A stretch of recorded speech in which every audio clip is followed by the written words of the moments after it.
শুধুমাত্র অবহেলার কারণে আজকে দেশের এই টাকাটি আমরা রিপ্যাট্রিয়েশন করতে পারলাম না। 4 সপ্তাহ সময় দিয়েছিল যে এই বিষয়ে তারা কোনো ফ্রিজিং আদেশ বা রেস্ট্রেইন্ট অর্ডার চাই কিনা। দেখেন, যিনি পিটিশনার তিনি সুপ্রিম কোর্টের একজন আইনজীবী রেজওয়ানুল সাঈদ।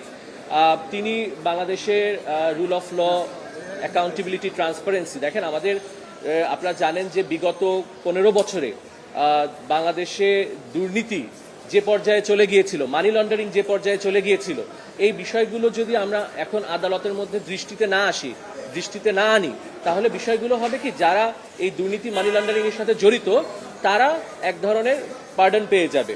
এবং এই বিষয়গুলো আদালতের সামনে আসাতে আমাদের দেখেন, এই টাকাটা কিন্তু বাংলাদেশের অর্থনীতিকে, এই যে পাচার হলো, এই পাচারটা কিন্তু বাংলাদেশের অর্থনীতিকে ক্ষতি করেছে। কাজেই একজন সুপ্রিম কোর্টের আইনজীবী হিসেবে বাংলাদেশের অর্থনীতি রক্ষা, বাংলাদেশের আইনের শাসন প্রতিষ্ঠা, দুর্নীতিমুক্ত বাংলাদেশ প্রতিষ্ঠা করা কিন্তু দায়িত্ব রয়েছে। Because lawyers are the officers of the court, সেই হিসেবে তিনি রিট পিটিশনটি দায়ের করেছেন এবং তিনি দীর্ঘদিন যাবৎ দুর্নীতি, জবাবদিহিতা, সুশাসন নিয়ে কাজ করছেন। বেঞ্চ দিয়েছেন ম্যাডাম জাস্টিস ফাহমিদা কাদের, তার বেঞ্চ এবং তার নেতৃত্বাধীন বেঞ্চ। এটি বিভিন্ন পত্রিকায় এসেছে, আমাদের যে সোর্স অফ ইনফরমেশন, এটি বিভিন্ন পত্রিকায়, দৈনিক পত্রিকায়, জাতীয় পত্রিকায় এসেছে যে ন্যাশনাল ক্রাইম এজেন্সি যুক্তরাজ্যের তারা বিএফআইইউকে 4 সপ্তাহ সময় দিয়েছিল যে এই বিষয়ে তারা কোনো ফ্রিজিং আদেশ বা রেস্ট্রেইন্ট অর্ডার চাই কিনা।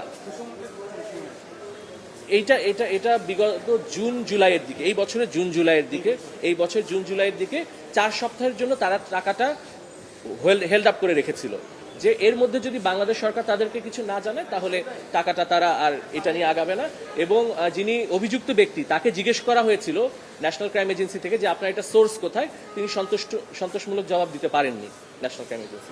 দুদকে আমরা চেয়েছি যে এই $25 মিলিয়ন যে এক দেশ থেকে আরেক দেশে স্থানান্তর হলো, এই বিষয়টি নিয়ে দুদক অনুসন্ধান করবে এবং এই যে বিএফআইইউর যারা কর্মকর্তা ছিলেন দায়িত্বে, তাদের শুধুমাত্র অবহেলার কারণে আজকে দেশের এই টাকাটি আমরা রিপ্যাট্রিয়েশন করতে পারলাম না। কাজেই দেখেন যে বিএফআইইউ কিন্তু আইনে, দুর্নীতি প্রতিরোধ আইনে বিএফআইইউকে ক্ষমতা দেওয়া হয়েছে।